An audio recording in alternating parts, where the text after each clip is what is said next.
Boa noite, pessoal. Começando o Traders Cast, quarta-feira e super quarta, né? A gente teve Fed, teve Banco Central e também aí o Trump, né, com as tarifas. Então, vamos debater um pouco desse assunto. A gente está aqui hoje com o Kevin, com o Fernando Marques, nossos guerreiros aqui da plataforma, e também um convidado especial, Vitor Kitzman, do portal Small Caps. Um cara aí que manja muito dessas empresinhas menores, né?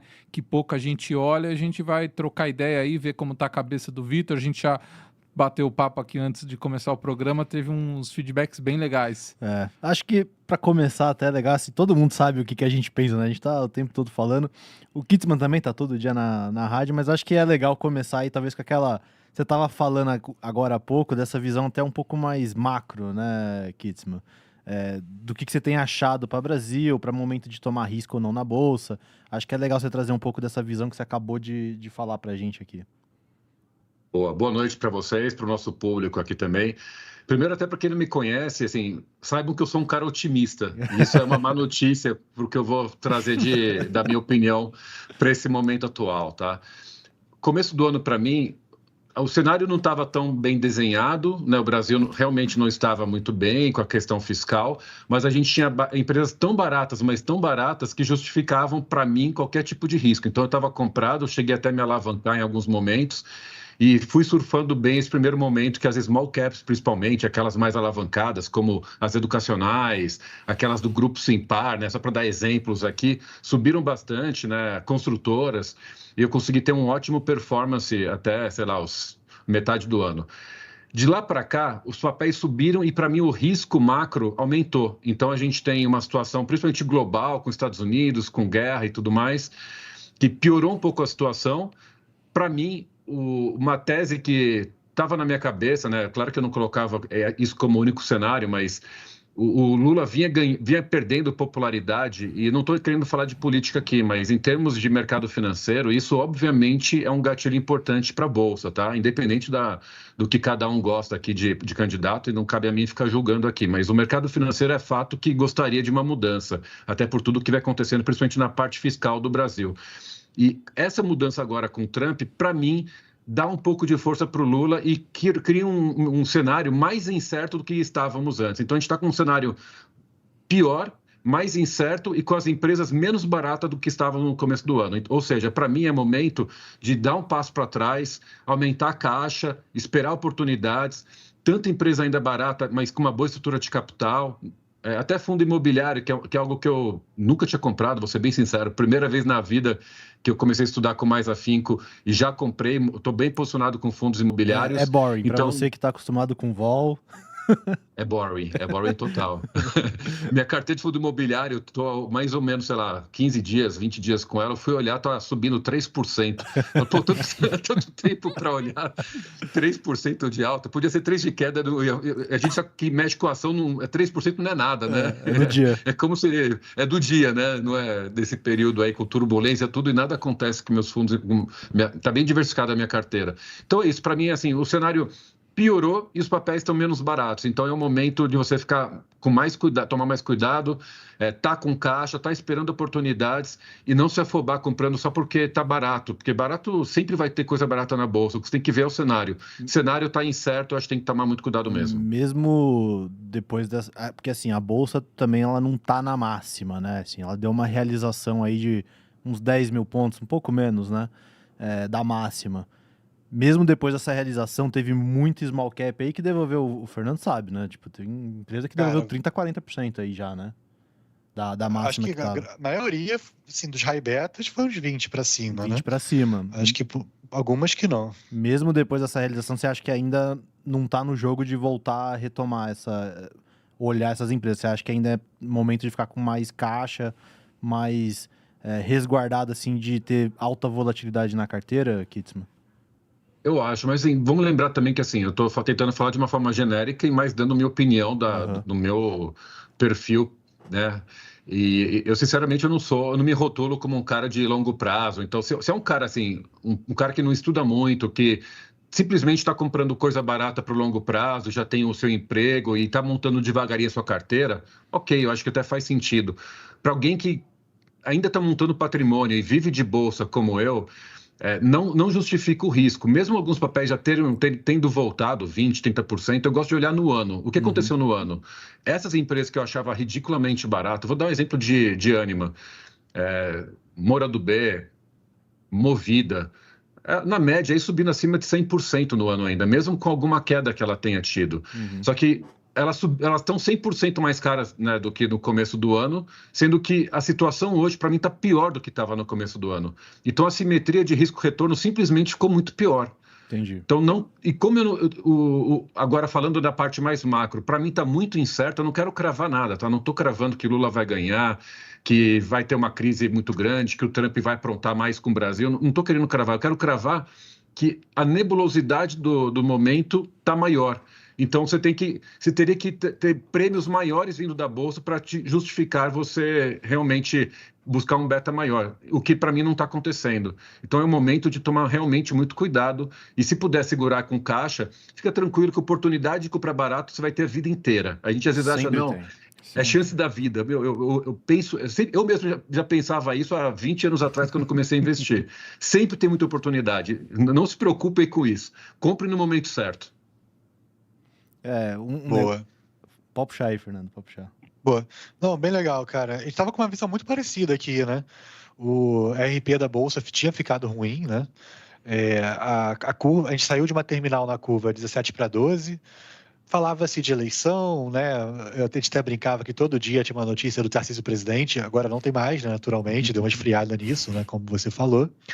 A gente teve um primeiro semestre de uma queda histórica no DXY, né?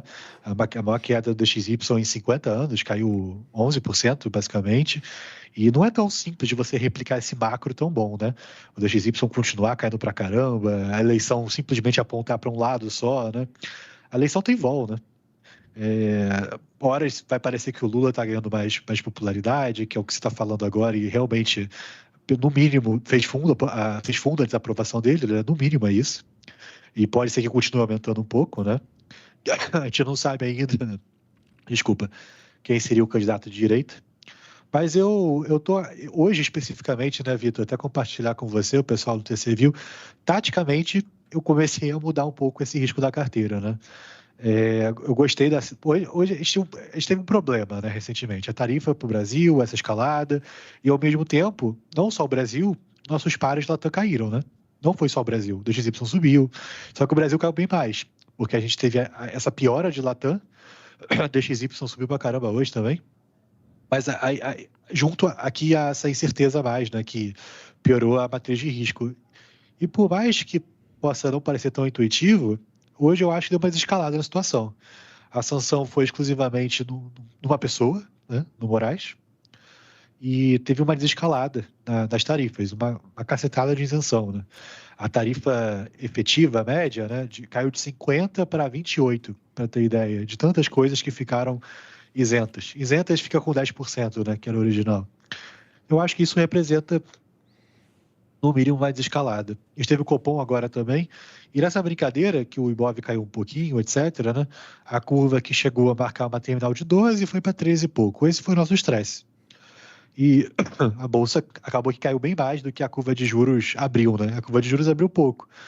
E assim, qual que eu acho que é o cenário hoje, né, pessoal, de macro? É desinflação. A Bolsa correu muito mais do que a curva fechou. E agora a curva abriu pouco e a Bolsa caiu um pouco mais. Eu acho que está abrindo uma janelinha aqui, né? O Vitor também acompanha muita empresa, a gente imagina que tem empresas que vão reportar bem. Eu acho que abre essa janela tática para alguns papéis que são um pouco mais betados, né, de maior risco, mas eu também concordo, né, que no geral talvez não seja aí no melhor momento para voltar a tomar mais risco, né, estrutural, porque apesar do macro ser o corte de juros se aproximar, a gente até chegar nisso, vai ser em dezembro, janeiro, fevereiro, o mercado só vai começar a correr para esse corte faltando uns 2 meses, né? Não vai querer antecipar tanto.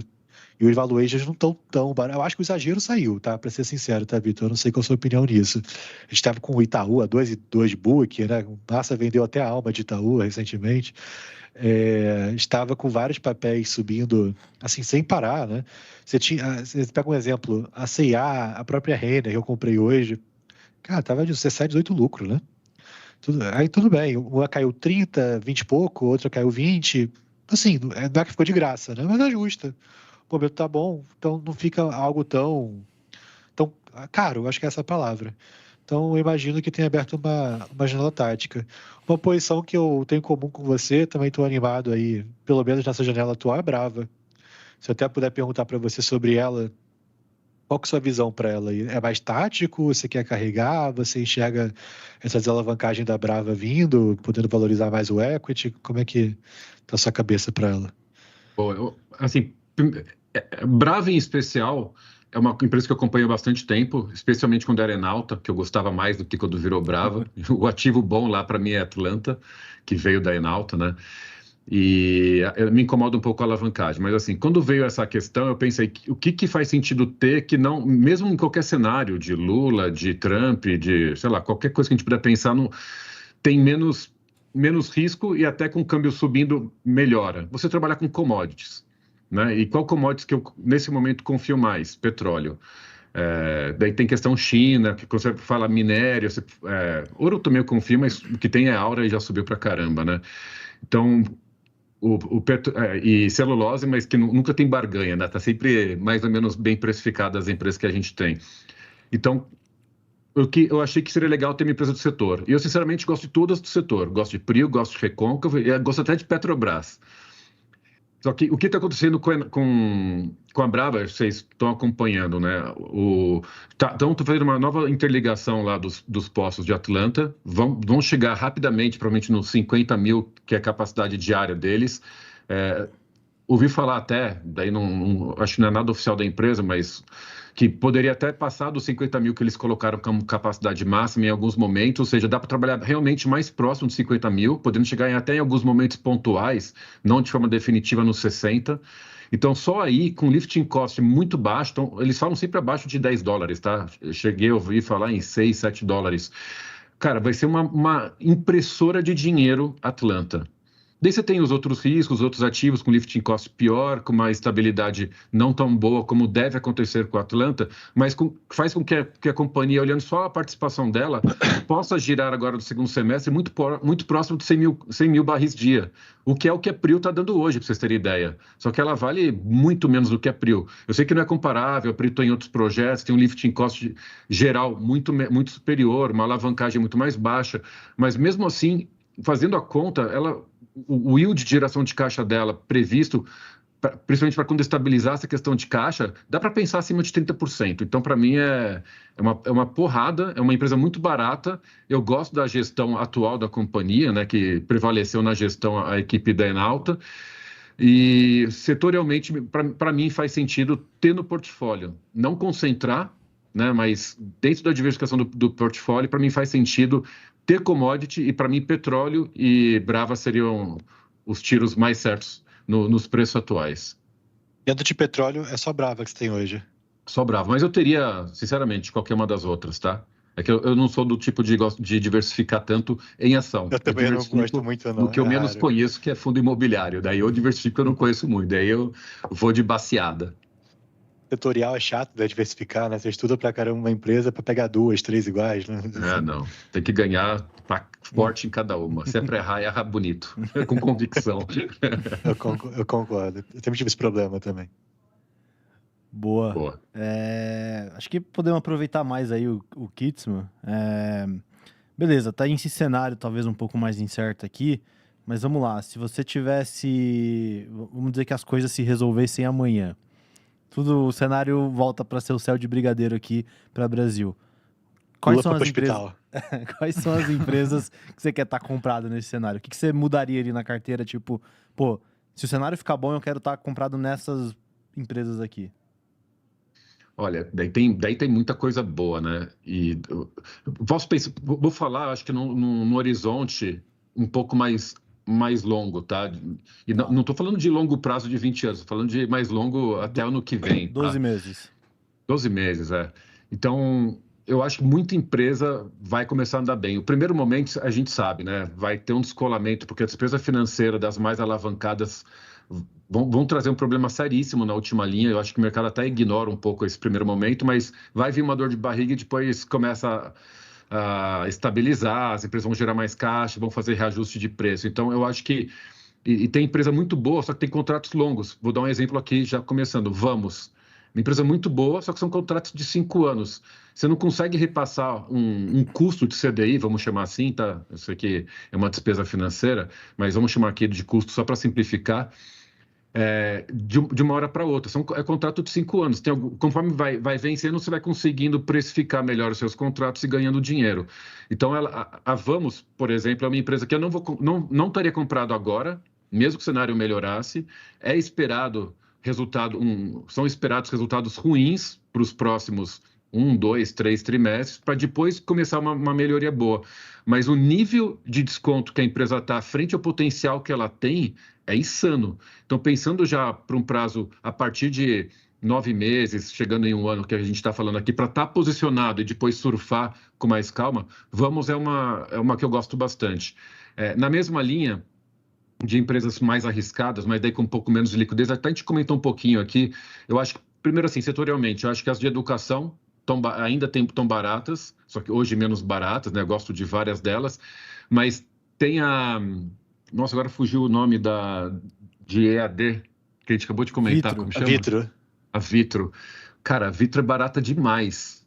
Com uma estrutura de capital aceitável, no modelo de negócios que, para mim, é menos arriscado, com questão de aluguel. Teve alguns problemas de regulamentação, que o impacto parece que é bem menor do que estavam dizendo, só que, para mim, é disparada hoje, é mais barata. Tem um problema de liquidez, mas também é uma empresa que, começando a subir um pouco a cotação e melhorando o cenário, eu acho que é até um alvo fácil de aquisição ou M&A.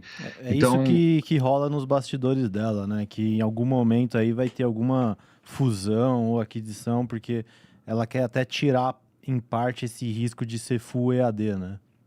Exato.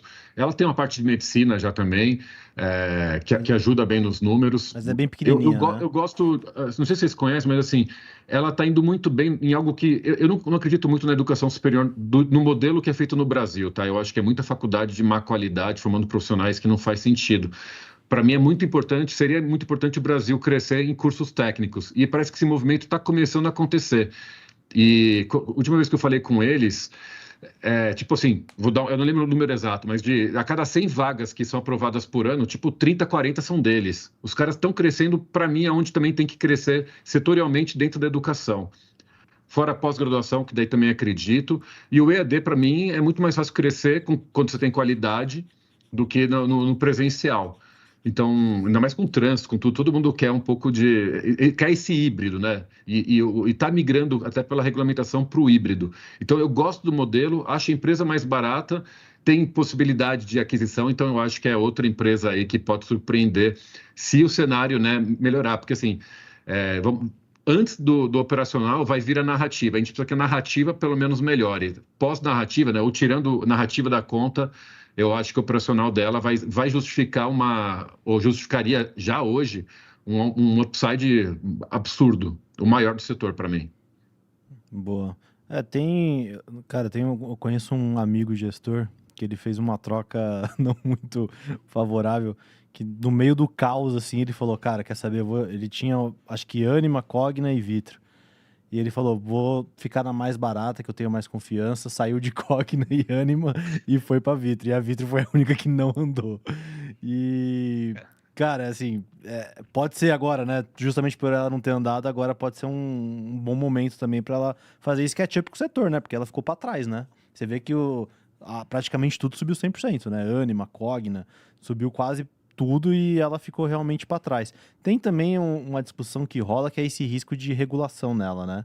Que pode impactar mais, uma mudança no regulatório para EAD, né?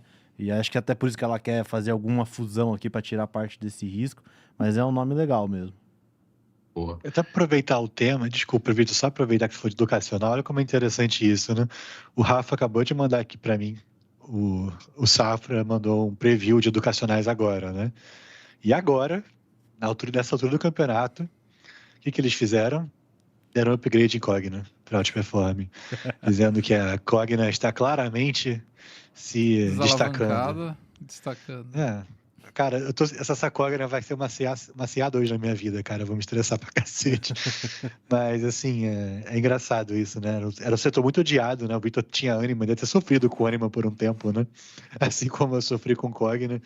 E, de repente, né, virou, e não só esses papéis, que foram os dois que mais andaram no setor, né? A Anima e a Cogna, mas o setor inteiro, né? Assim, destravou completamente, né? Nem fale. E até complementando aqui, que esse setor é um setor muito bom, né?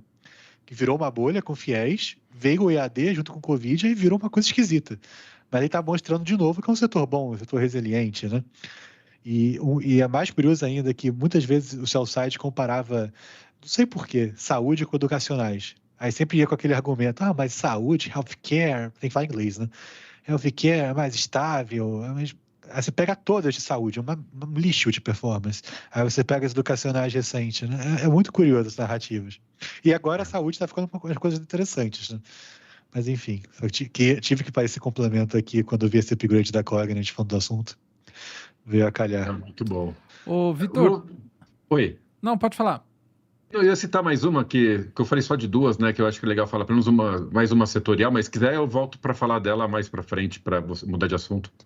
Não, pode falar. Eu ia depois, até se você quiser emendar, perguntar o que você falou no comecinho, você falou aqui com a gente que o que sobrou se tem na carteira ainda, né? Sua empresa ali que pagam dividendos. Você falou da Brava, né? Acho que é um exemplo legal, acho que é uma tese ali bem interessante também. Quais que são outras, assim, que mesmo que esse cenário adverso, você mantém na carteira porque você acha barato ou porque tem um dividendo que compensa o carrego, na sua opinião? Boa. Cara, para mim é mais óbvia, isso eu falo com aquela certeza de quem de vez em quando também erra, tá? Marco Polo. Cara, Marco Polo tá muito barata, principalmente a 3, tá? Tem a Pomo 4 e a Pomo 3. Aquele dia do sell-side, né? Mas não sem motivo. Você olha a 3 principalmente, deve estar apreciando algo próximo a 6 vezes lucro. Parte do mercado começou com a narrativa. Por que ela não está subindo esse ano, né? Está bem estável.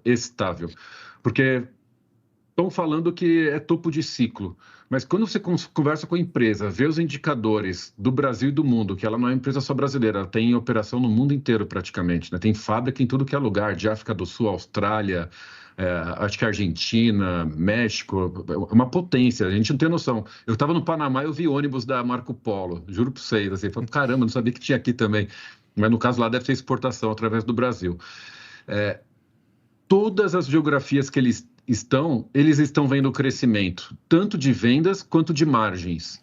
Então, uma empresa que eu garanto, a empresa garante, né? Eu estou acreditando na empresa e todos os números vêm corroborando essa tese, que está longe do ciclo. Eu acho que pelo menos 2 anos de ciclo favorável, ainda com crescimento, não estou nem falando de estabilidade, de crescimento, você tem para esse 1 ano e meio aí que a gente ainda tem para surfar no Brasil. O resultado dela acho que sai amanhã, eu acho que já vem um resultado muito bom, o segundo semestre deve ser melhor ainda, ano que vem forte, ela praticamente não tem alavancagem, o pouco que tem ali é do banco dela, deve pagar um caminhão de dividendos, com crescimento, com múltiplos baixos, eu acho que assim, é algo que qualquer cenário vale a pena ter. Então, essa é uma que eu tenho na carteira, nem penso em tirar tão cedo, só se ela subir, daí ficar mais caro, mas nesse preço, para mim, chance nenhuma de vender. Posso perguntar sobre ela antes para a próxima? Oi? Posso perguntar sobre ela, sobre o Marco Polo? Claro. Acho que são perguntas difíceis, tá? Mas acho que você vai conseguir matar. O que ela faz, o que ela vende, se fala, não é de hoje, né? Que se fala tá em topo de ciclo, né? Com margem muito alta, que se essa margem voltar para o histórico abaixo disso, enfim, ia ficar caro, né? E o papel, assim, performou muito bem ano passado, mesmo com essa questão, e agora, enfim, fez esse pullback recente que você comentou. E primeira pergunta, o que é o ciclo dela? Assim, o que faria esse ciclo dela mudar? Eu, sinceramente, eu não sei. E o contrário, talvez, do que seja Marco Polo hoje, seja a Vamo e a própria Randon, né? Só que a Randon, tanto aqui, tanto quanto fora, né, também. Que a operação fora também está com dificuldade de vender, o mercado de caminhão dos Estados Unidos está fraco, né? Então, eu faço essa pergunta para Marco Polo, se souber dizer o que seria esse ponto de ciclo dela para começar a piorar a margem, eu não faço ideia. E se você olha Randon e Vamo, o que você acha que poderia ser o contrário, né? Essa melhora do ciclo delas. Boa. Bom, falando em demanda, em ciclo da Marco Polo, O que normalmente faz com que a demanda vai oscilando tem a questão da demanda e oferta, meio que padrão, mas no sentido de que você tem um momento muito bom, que a empresa está com margens muito, muito fortes, daí os concorrentes começam a entrar e aumentar a capacidade, os concorrentes, novos entrantes, chinês podendo entrar, aliás, essa parte do chinês para mim sempre é um risco, tem que ficar de olho nisso daí também. Daí o que acontece? Tem muita capacidade e a demanda começa a se retrair por qualquer motivo, macro. Por exemplo, um concorrente que a gente, quem não conhece o setor não sabe, mas assim, o setor de aviação é um concorrente. Você vai viajar, você vai de ônibus ou você vai de avião. É que a gente fala classe média alta, fala, não, eu só viajo de avião, não viajo de ônibus, mas boa parte da população tem que fazer tomar essa decisão. Então, o fator macro influencia nessa questão de demanda. O que está acontecendo hoje, vocês estão acompanhando, a parte da Marco Polo que ela realmente é forte é a carroceria do ônibus, né? Ela que faz lá a parte de cima do ônibus, estofado, toda aquele monte de coisa bonitinha, agora com estofado com massageador, com tudo TV exceto o motor, e tudo né? mais. Oi? Tudo ali exceto o motor, né? Exceto o motor e a parte do eixo ali também, que ela até agora está vendendo o ônibus completo, mas ela compra de terceiros, pelo que eu sei. Não sei se ela faz alguma coisa de forma direta. Está entrando com ônibus elétrico também, mas assim, resumindo, o que ela faz é a parte de cima. Esse é o core business dela. E é uma parte que exige muita mão de obra e uma mão de obra especializada. E eu acho que é um movimento que pouca gente fala no Brasil, ou dá importância para isso no Brasil, mas assim, a mão de obra do Brasil está ficando cada vez mais escassa, principalmente na parte industrial. No Nordeste já não está conseguindo mão de obra. E na região Sul, que é muito forte nessa parte automotiva, mais difícil ainda. É um problema seríssimo que já temos hoje. Então, é meio que uma barreira. O lado bom disso, né, é que tem a ver com uma barreira de entrada para novos entrantes. Então, por enquanto, a companhia, né, isso é só você. Tem várias fontes para vocês confirmarem, não está dizendo que não tem novos entrantes e os próprios players atuais não estão aumentando capacidade, porque está todo mundo feliz do jeito que está, ninguém está querendo aumentar capacidade, está meio do jeito que está e também não vai conseguir aumentar tanto pela questão de mão de obra. Então, a oferta deve se manter, a demanda vem muito forte, inclusive sendo favorecida pelo monte de problema que tem das companhias aéreas. E está caro, né? Cada vez mais caro viajar. Vocês lembram, né? Como que era barato viajar há 4 anos atrás e como hoje está muito mais caro. Então, quem não tem dinheiro vai de ônibus, a demanda está muito forte. Tem a parte urbana também, os projetos públicos, caminho da escola. Então, a demanda está boa e a oferta está num patamar ok. O ciclo só vai mudar quando realmente tiver um descasamento disso ou se a oferta começar a aparecer e por enquanto não está aparecendo. Então, hoje, nenhum sinal de realmente uma mudança. O único ponto de atenção que me preocupa e eu acompanho bem é a China. A China, às vezes, entra de uma forma irracional. Então, quando a China entra, não dá para prever muito o que vai acontecer. Randon, eu sinceramente não estou... Tem muita ligação com o setor agro. Eu acho que ela está para virar o ciclo. É uma baita de uma empresa. O que ela tem de azar é que ela já está dentro de um setor competitivo e a capacidade já está mais alta do que deveria. E é um nicho que já é mais irracional. Eu não sei explicar o motivo, tá? Mas os concorrentes estão sempre tentando ganhar market share. Então, as margens estão sempre apertadas. Então, ela precisa realmente que a demanda comece a andar de uma forma bem mais forte do que está atualmente. E ela depende muito do mundo agro para que isso aconteça. E o mundo agro está no momento desafiador. Que eu diga Banco do Brasil, né? Que a gente ganhou um dinheirinho com ela, né, Fernando? Então... O mundo agro tem atrapalhado as empresas, tem atrapalhado o Marco Polo e só vai realmente andar, a Randon, quando ela mudar de patamar também. Não dá para contar com a operação americana, que ainda é muito pequena, que ela tem uma fábrica lá. E a parte que está boa é aquela que já está precificada de forma separada, que é a Fras-le. Essa aí está andando e se bobear, só a participação da Fras-le já vale mais do que a própria Randon. Acho uma boa tese, mas a virada de ciclo eu não consigo enxergar, mas depende muito do agro. Eu queria muito conseguir enxergar também, porque seria uma baita compra, né? Seria, nesse preço. Eu não gosto de acompanhar. Um argumento que eu escuto da galera, assim, nem sei também como avaliar, né? Mas em relação a Marco Polo, desse topo de ciclo, olhando que o ROI dela, né? A rentabilidade dela já tá em níveis bem altos comparado historicamente, né? E normalmente é aquele negócio, quando você tá com o ROI lá em cima, é mais fácil você estar perto do topo do ciclo do que do fundo, né? E uma coisa também que eu escuto muito falarem é que você tinha uma depreciação, né? Você tinha ônibus muito... A frota estava muito depreciada alguns anos atrás. E isso já teria, talvez, se normalizado um pouco, né? Isso também poderia colocar a empresa aí no topo do ciclo. E eu não tinha pensado nessa questão da China, né? Também, que poderia começar a aparecer.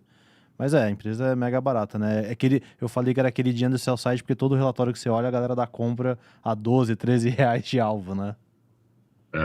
Eu também não, assim, deixando claro aqui que eu não sou o cara que vai comprar e ficar com ela para sempre. Eu vou continuar acompanhando, acho que está muito barato e quando tiver barato eu tô com ela. Se começar a ficar cara por qualquer motivo, seja porque os resultados estão piorando ou porque o preço subiu, eu caio fora. Simples assim. Boa. E você também, Kitzman, você opera bem pra caramba balanço, né? Que eu sei que a gente vai acompanhando, a gente vai trocando ideia. Você opera muito bem balanço. O que você tá de olho aí nessa temporada? O que você acha que pode dar aquele flipzinho bom de comprar pré-balanço, vende no dia seguinte? O que dá um trade interessante aí nesses balanços? Sabe que nesse trimestre especial eu tô conseguindo, tô com uma leitura pior em termos de grandes oportunidades de balanço, tá? Tipo, Banco do Brasil, pô, eu acho que vai vir um lixo, mas eu acho que já está bem precificado. Uhum. Difícil cravar que vai cair de novo, né? Eu acho que vai ser pior do que o primeiro tri, mas eu acho que já está mais precificado do que estava no primeiro tri, mesmo caindo mais agora. O mercado já não vai ser, talvez, nada venha a surpreender demais. Então, eu acho que tá tudo muito nebuloso, tipo, vai ser ruim, mas já está precificado. Todo mundo já sabe. Todo mundo já sabe que vai ser ruim. Eu não estou vendo nenhuma grande surpresa, assim, surpresas medianas, mas que... Movida, o que você acha?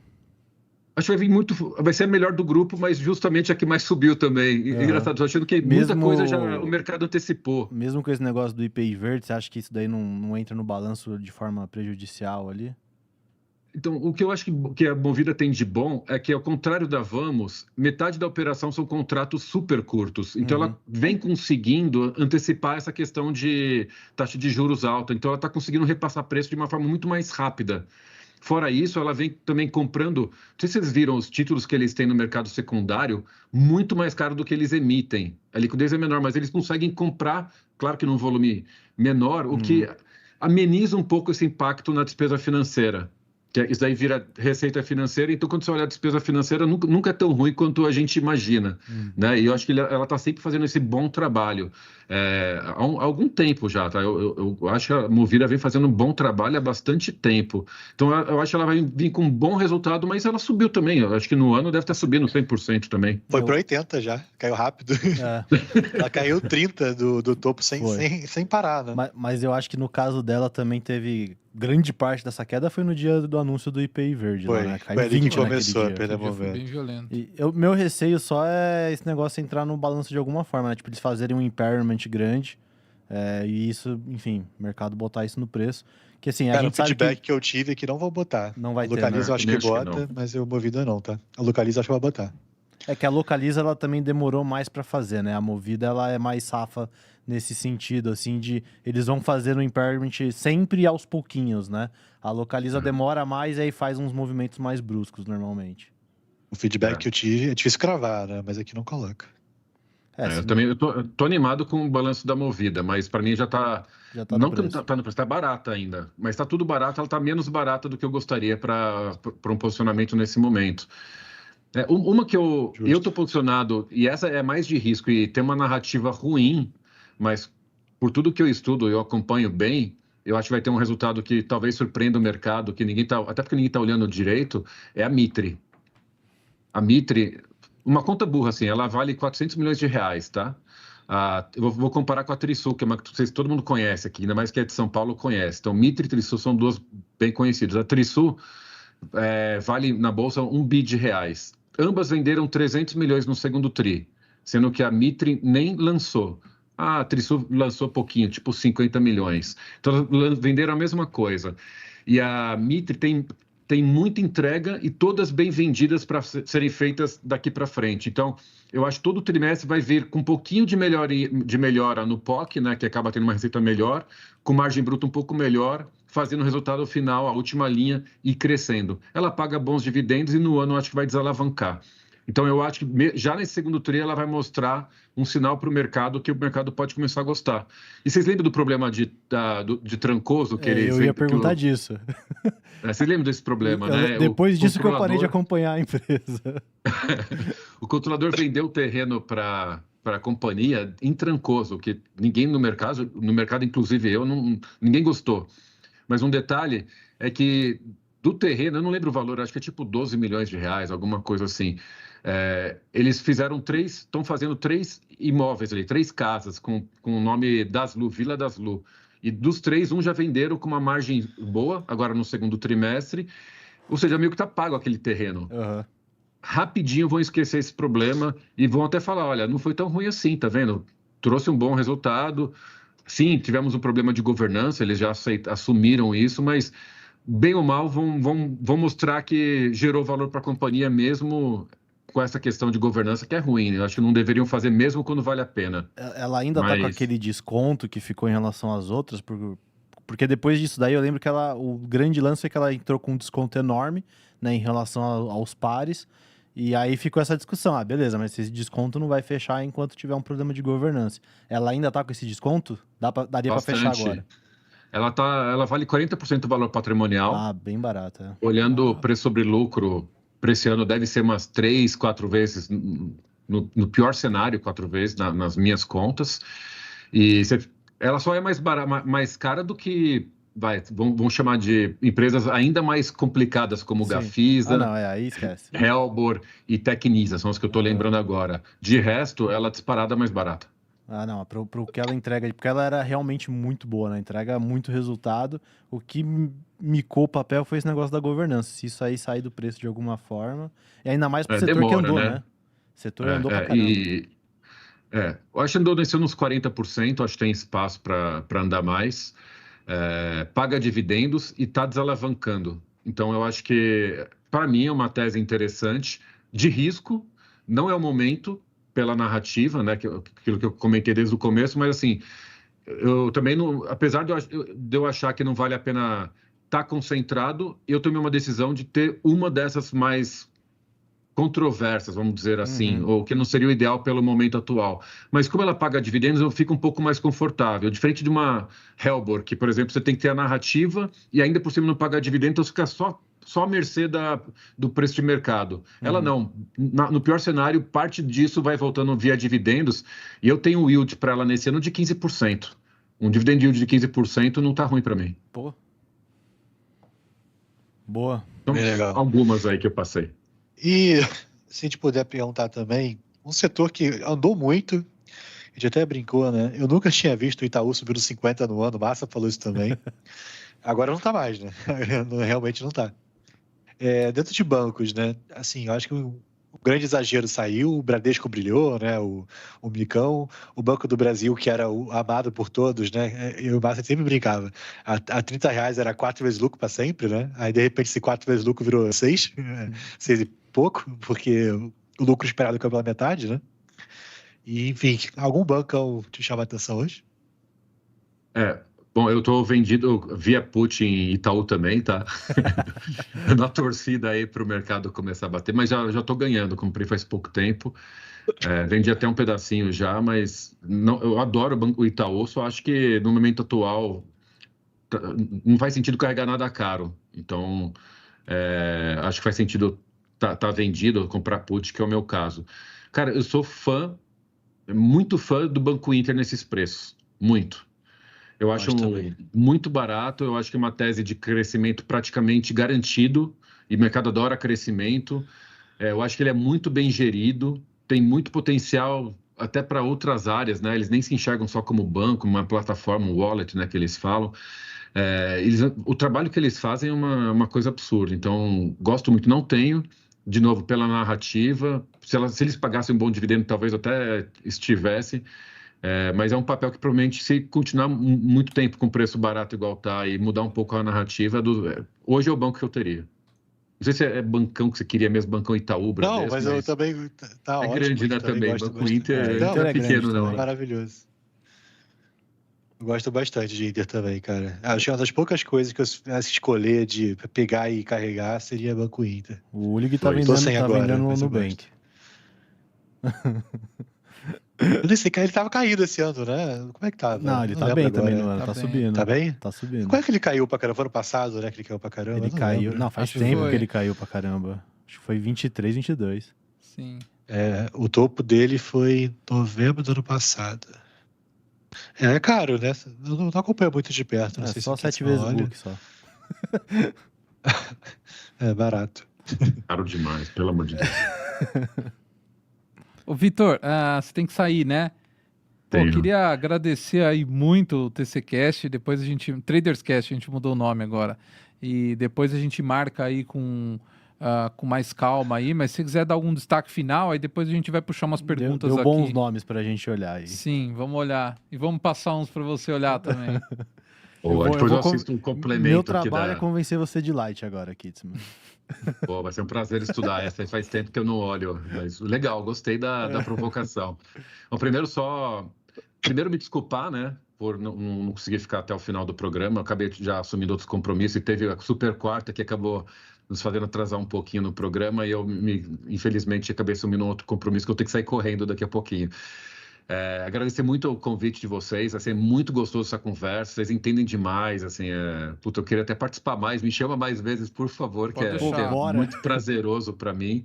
Dizer para os investidores, contem também comigo, com o que vocês precisarem, tem o portal, estou sempre nas redes sociais, no Twitter principalmente, na plataforma do TC, só me chamar lá, eu adoro conversar com qualquer pessoa que quiser trocar uma ideia de alguma empresa, se eu puder ajudar vai ser um prazer. E, pessoal, lembre que a gente está numa maratona, a gente não está numa corrida de curto prazo, né? Aquelas corridas de 100 metros.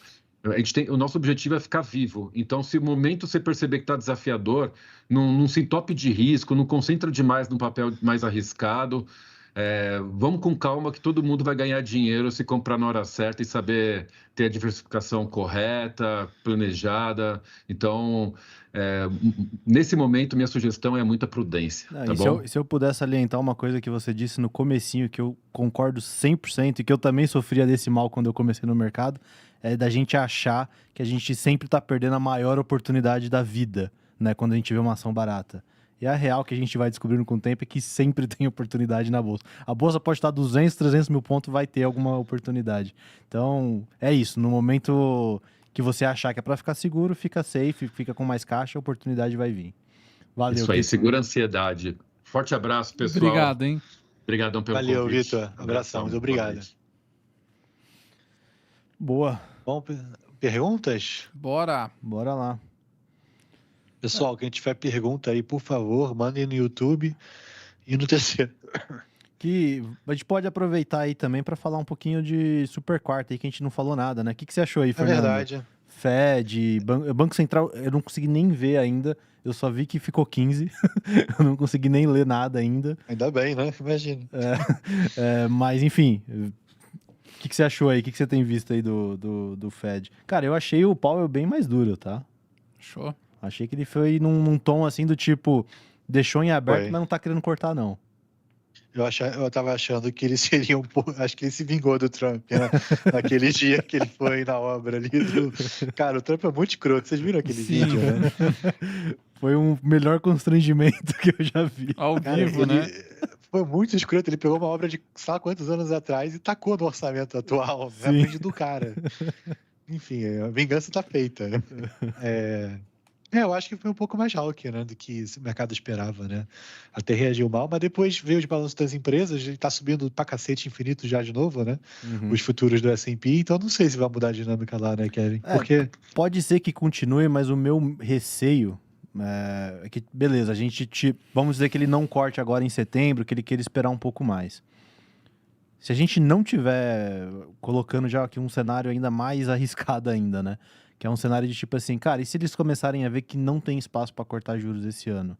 Isso poderia, de repente, voltar a um cenário de dólar mais forte, que foi justamente o que beneficiou mercados emergentes, foi essa queda do dólar, né? Sim. Então já começa, tipo, de repente jogar esse risco um pouco mais para frente num cenário aqui hipotético meio maluco, mas que poderia acontecer, né? cara, Pode, assim, tudo pode, mas eu acho que é bem longe de ser o base. O base não é, né? O base é o dot plot, mas assim, vai parar de subir juros, teria que, além do crescimento estar muito alto, né? Você ter uma piora, desculpa, significativa no núcleo da inflação, né?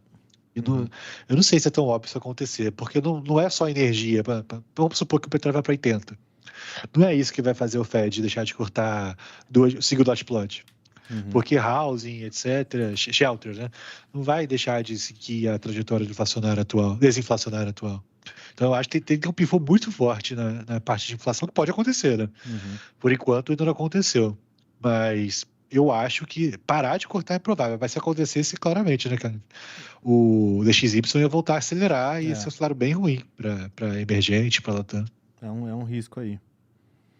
Boa. E de Copom aqui? Então, Copom, cara, eu não vi nada, só vi que ele manteve aí. Vocês conseguiram ler a ata? Eu vi um comentário que o Fernando colocou lá, acho que ele pode falar aí, bem legal. Eu li aqui, acho que foi nada além do esperado, tá? Assim, foi a primeira reunião de manutenção, né? A última foi alta. Então, ele não vai fazer o pivô para um discurso Dove, né? Obviamente, isso não tem como ser feito. Mas o mais importante são os números que ele passa. E o horizonte relevante, né, pessoal, é sempre 4 trimestres à frente. E nesse Copom agora de julho, mudou o horizonte relevante para 27. Então, a inflação que o BC olha não é mais 26. Lembra que a gente ficava sempre olhando a inflação de 26, etc? Agora a inflação que o BC olha é 27, porque o horizonte relevante nessa essa média móvel para frente mudou para o próximo trimestre. E vai ficar assim por 3 meses. E a inflação que o BC tinha para 26 manteve, 3,6. Só que a inflação do horizonte relevante, que é um trimestre à frente, ela caiu para 3,4. É a primeira vez em muito tempo que a inflação está abaixo do teto da meta, né? Então a gente está vendo uma reancoragem. Não é isso que vai. Agora vai cortar juros. Não, mas você está com a inflação do horizonte relevante 3,4. Você está com um cenário bem mais tranquilo para continuar, assim, no mínimo se contestando quando começa esse corte, né? Não sei se o mercado vai isso como Dove ou não, mas esse número ele é importante. Já vai mostrando um sinalzinho de queda aí pra frente, né? Sim. Cara, Brasil é isso, né? Agora, eu concordo bastante, assim, cara. Acho que o cenário de hoje tirou bastante risco do Brasil, cara. Foi o melhor dos mundos, né? Em todos os sentidos. Você vê que a tarifa dele foi o taco, né? O cara botou 50% de tarifa em tudo, menos o que eles importam. Aí você isentou um monte de coisa. E o que ficou, o pessoal tá especulando que talvez caia. Que talvez ainda caia. Até 7 dias, né? Exatamente. Não, e ainda teve ainda adiou por mais 7 dias. Cara, foi total taco trade, assim. Então isso foi mais um sinal positivo. Aí o lance das sanções ficou focado no Moraes. Isolou totalmente o cara, que também achei bem positivo dele não ter incluído os outros ministros, né? Então, assim, cara, pra mim foi o melhor dos mundos. Acho que, assim, o único risco que ficou para o Brasil, de repente, é o governo querer retaliar por conta das sanções do Moraes, enfim, alguma coisa nesse sentido. Mas fora isso, cara, acho que todo esse risco macro que a galera tava vendo para o Brasil começou a cair forte, assim, cara. O governo tá quieto também, né? Parece que eles entenderam que não adianta escalar, né? Não tem como brigar, né? Basicamente você dar um soco na sua própria cara. Você vai ficar se batendo, né? E o que você falou, imagina se tivesse, hipoteticamente, né? Uma sanção para Glaze, sei lá, para o Rui Costa, para o Lula, para a Janja, Alckmin não ia ter, obviamente, não tem como. Mas para a gente do governo, aí isso seria um risco de cauda muito grande, né? Foi só para o Moraes. Tecnicamente, o Moraes não é do governo, né? Então, assim, o governo não tem que fazer nada em relação a isso. Talvez uma notinha de repúdio do Itamaraty, o Mota postou no X agora, né, que vai buscar o equilíbrio entre poderes, enfim, não é uma pena isso acontecer, mas é um recado padrão. Eu acho que, inclusive, você pensa no Barroso agora. Como é que ele vai se sentir? Vai pensar, cara, graças a Deus eu estou no meio. Escapei. Eu vou fazer o máximo para não entrar também, né? Enfim, eu acho que isso foi interessante, né? Isso tirou, na minha opinião, um risco de cauda do Brasil. Vai melhorando o cenário para 26, né? Pelo menos a minha opinião aí. Agora a gente vai ficar na expectativa do efeito T voltar à pauta. Sim. Boa. Acho que é isso. Fechamos? Boa, fechamos. Acho que fechamos então. Pessoal, quem tiver dúvida, estamos no TC, é só Estamos no chamar, TC. tá bom? Obrigado, hein, pessoal. Sempre um prazer estar aí com vocês. Que nem o Marcos falou, qualquer coisa é só mandar DM pra gente ou mandar lá no PES. Valeu! Valeu, pessoal. Até mais. Valeu, gente. Tchau, tchau.